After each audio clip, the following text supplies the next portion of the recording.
Dit is hem dan, de Buma 2. Of leven zijn, dit is wat er nog van oer is. Zo'n deze week hebben we thuis in Moddergat. Het plak dat het in 1876 al hier begon.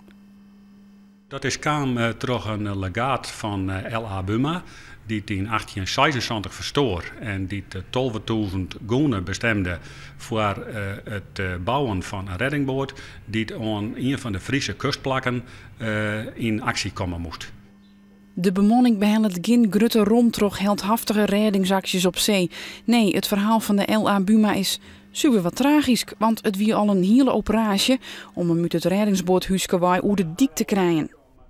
Dan moest er mij een groot obstakel, moest er oer de zeediek hellen worden.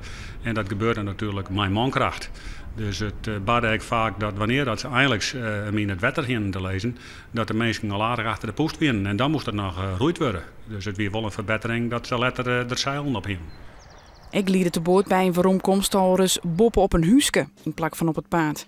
Als skier dan een reddingsboot met motor krijgt, is het heel dien. Het is dan 1942. Het bestuur van het Fiskershuske had de boot deze week veromhellen naar Moddergat en wil hem nou weer restaureren.